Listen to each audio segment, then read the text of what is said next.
Sir 24/7 current ఇవ్వటం అన్నది especially వ్యవసాయదారులకి free విద్యుత్ ఇవ్వడం అన్నది అంటే మీరు ఊహించినప్పుడు ముందు ముఖ్యమంత్రి గారు ఏం చెప్పారంటే అప్పట్లో 3 ఏళ్ల వరకైతే నేను ఇవ్వలేను, ఐ విల్ ట్రై 3 years వరకు అన్నారు.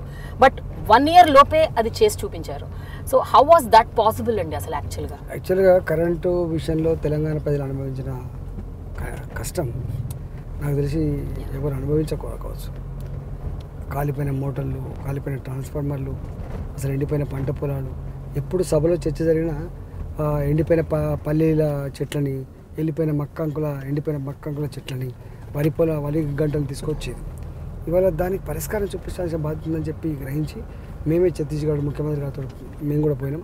అక్కడ 2000 మెగావాట్లు దొరికే ఆస్కారం ఉందంటే 1000 మెగావాట్ల కోసం పోయినా 2000 తీసుకుందామని నిర్ణయానికి వచ్చినాం. అట్లనే దేశంలో ఎక్కడ దొరికితే అక్కడ కరెంటుకు పర్చేస్ చేసినాం. మూడవది ఎక్కడ పడితే అక్కడనే కరెంటు స్టేషన్లు ఉత్పత్తి పెంచుకోవడానికి ఇవాళ మీకు తెలుసు కేటీపీఎస్ కావచ్చు, ఇవాళ సింగరేణి ఆధ్వర్యంలో పెట్టిన ప్రాజెక్ట్ కావచ్చు, ఇవాళ యాదాద్రి, భద్రాద్రి శరవేగంగా పూర్తి చేసుకుని ప్రయత్నం చేస్తున్నాం. ఇప్పటికే 2000 మెగావాట్ల పైన ఇవాళ అందుబాటులోకి వచ్చింది. నాకు తెలిసి కరెంటు అంటే మేము చేసిన ఎఫర్ట్స్ ఏవైతున్నాయో, మేము ఏ కమిట్మెంట్తో పనిచేసామో దానివల్ల ఇది సాధ్యమైంది. లేకపోతే సాధ్యమైంది కాదు వాస్తవంగా. అంటే గతంలో ప్లాన్ చేయలేకపోయిండ్రు, గతంలో విజువలైజ్ చేయలేకపోయిండ్రు, గతంలో ప్రజలు పట్టించుకోలేకపోయిండ్రు. ఇది ఇస్తే దానివల్ల వచ్చేటువంటి పాజిటివ్ దృక్పథం ఏమవుతుందో వాళ్ళు అర్థం చేసుకోలేకపోయిండ్రు. వాళ్ళు ఎప్పుడు ప్రజలను కేంద్ర బిందువుగా చేసుకొని వాళ్ళు పాలన చేయలేరు, వాళ్ళని కేంద్ర బిందువుగా చేసుకొని పరిపాలన చేశారు. కాబట్టి వాళ్ళు సాధ్యం కాలే. ఇలా మేము ప్రతి సమస్య మీద డీప్గా పోయి దీని రూట్ కాజ్ ఎక్కడుంది, దీన్ని ఏం చేస్తే పరిష్కారం అవుతుంది, దానికి ఎంత డబ్బు కావాలి, దానివల్ల వచ్చే లాభం ఏంటి, ఇవన్నీ అన్వేషించుకొని ఒక్కోసారి లాభ నష్టాల పట్టికల కంటే కూడా ఇవాళ చేయడం వల్ల ప్రజల వేదన దూరమయ్యే ఆస్కారం ఉంటుంది. అది వెలగట్లేని వేదన, అది వెలగట్లేని దుఃఖం, అది వెలగట్లేని బాధ. అట్లా అంటే గవర్నమెంట్ ఎప్పుడు కూడా తన ట్రెజరీ నుంచి డబ్బులు పోతుందా అని చూస్తుంది తప్ప, కానీ ప్రజల ట్రెజరీ కూడా తన ట్రెజరీ అనే భావన ఉండదు. ఇవాళ రైతు లాస్ అయినా మేము లాస్ అయినట్టే. మా కళ్ళ ముందు రైతు పంట ఎండిపోతే, ఇవాళ ఉత్పత్తి తగ్గిపోతే అది రైతుకే కాదు నష్టం, ఇలా రాష్ట్రానికి కూడా నష్టం అవుతుంది.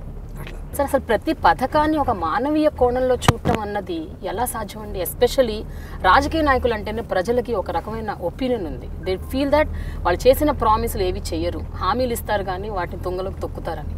అలాంటిది మామూలు పథకాలే కాకుండా ప్రతి పథకానికి ఒక హ్యూమన్ యాంగిల్ జోడించడం అన్నది అంటే ఉద్యమాలు చేసిన పార్టీ ప్రజల మధ్యలో ఉంటుంది. రెండోది ఉద్యమాలు చేసే పార్టీకి ఒక క్యారెక్టర్ ఏముంటుంది అంటే ప్రజల సమస్యలు ప్రస్తావిస్తూ ఉంటుంది, ప్రజల సమస్యల పరిష్కారం కోసం కొట్లాడుతూ ఉంటుంది. కాబట్టి కొట్లాడి వచ్చిన ప్రభుత్వం కాబట్టి, వచ్చిన పార్టీ కాబట్టి మళ్ళీ ఇంకోరు ప్రశ్నించేటువంటి ఆస్కారం లేకుండా అలాంటి సమస్య పరిష్కారాన్ని వెతుకుతున్నాం. రొటీన్ పొలిటికల్ పార్టీ అయితేనేమో ఇవన్నీ ఉండవు, కానీ ఇది రొటీన్ పొలిటికల్ పార్టీ కాదు. అనేక సమస్యలను ప్రస్తావించిన పార్టీగా, రిప్రజెంట్ చేసిన పార్టీగా ఉంది కాబట్టి అది సాధ్యమే. అయినా సార్ ఒక అసాధ్యాన్ని సుసాధ్యం చేశారు చాలా విషయాల్లో, ప్రాజెక్టులు అవ్వచ్చు, లేకపోతే విద్యుత్ అవ్వచ్చు, ఏదన్నా సరే. ఇది ఒక ప్రెసిడెంట్ అనుకుంటున్నారా మీరు మిగతా రాష్ట్రాలకి? అంటే రాష్ట్ర ప్రభుత్వాలు కేవలం ఇన్ఫ్రాస్ట్రక్చర్ క్రియేట్ చేయడం, లేకపోతే ఇంత బంగ్లాలు కట్టడం ఇది కాదు. రాష్ట్ర ప్రభుత్వాలకి ప్రజలు అక్కడ ఎదుర్కొంటున్న సమస్యలు ఏవైతున్నాయో, ఏ సమస్యలతో సతమతం అవుతుందో ఆ సమస్యల పరిష్కారం కూడా ప్రభుత్వాల బాధ్యతగా ఉండాలి. అవి ఇలా తెలంగాణ ఒక రీసెర్చ్ సెంటర్ అయింది, తెలంగాణ ఒక ఆదర్శవంతమైంది, తెలంగాణ ఇతర రాష్ట్రాలకు ఆదర్శం కావాలని కోరుకుంటున్నాను. సార్ కోయలిషన్ గవర్నమెంట్స్ని మీరు ఎందుకు సార్ ఇప్పుడు వ్యతిరేకిస్తున్నారు? గతంలో మీరు కూడా కోయలిషన్లో ఉన్నారు. 2009లో అన్ని పార్టీలు కలిసి మీరు కూడా ఒక పార్టీగా పోటీ చేశారు. మేము కోయలిషన్ గవర్నమెంట్ వ్యతిరేకించట్లేదు, కానీ వాళ్ళు కలిసే పద్ధతి వ్యతిరేకిస్తున్నాయి. ఉత్తర దక్షిణ ధృవాలు లాంటి ఆ పార్టీలు కలిసి పోటీ చేస్తున్నాయి అంటేనే మనకు అర్థం కావాలి. ఇవాళ చంద్రబాబు నాయుడు పార్టీ, అది ఆంధ్ర ప్రాంత పార్టీ, మీకు తెలుసు. ఆయనకి ఇక్కడేం రోడ్ ఉన్నది, ఆయన ఎందుకు మళ్ళీ ఇక్కడికి వెళ్ళాలి, ఎందుకు వెళ్ళిపెట్టాలి, ఎందుకు మళ్ళీ ఇంటర్వ్యూలు కావాలి చెప్పండి. అది మా పంచాయతీ. నువ్వు కట్టుకో, కానీ 30 సార్లు ఢిల్లీకి వెళ్ళినప్పుడల్లా కాళేశ్వరం ప్రాజెక్ట్ కట్టొద్దని చెప్పినటువంటి ఇలా ఆ పార్టీతో దోస్తాను చేసామంటే అంటే నువ్వు ఏం ఆశిస్తున్నావో అర్థమవుతుంది. తెలంగాణ ప్రజలకి కడుపులో కరెంట్ వస్తుంది, అది రాకుండా చేయాలని నీ ఉద్దేశం. తెలంగాణ ప్రజలకు 1 కోటి ఎకరాలు నీళ్ళు తెచ్చుకోవాలి ప్లాన్లో ఉండరు, అది రాకుండా చేయాలని కదా నీ ప్లాన్. ఇట్లా అనేక విషయాల్లో వాళ్ళు ఈ రాష్ట్ర ప్రభుత్వ నిర్ణయాలను కానీ తీసుకున్నటువంటి పథకాలను కానీ అమలు చేస్తున్న క్రమంలో గుడ్డి ద్వేషంతో వ్యతిరేకించే పద్ధతి మేము వద్దంటున్నాం.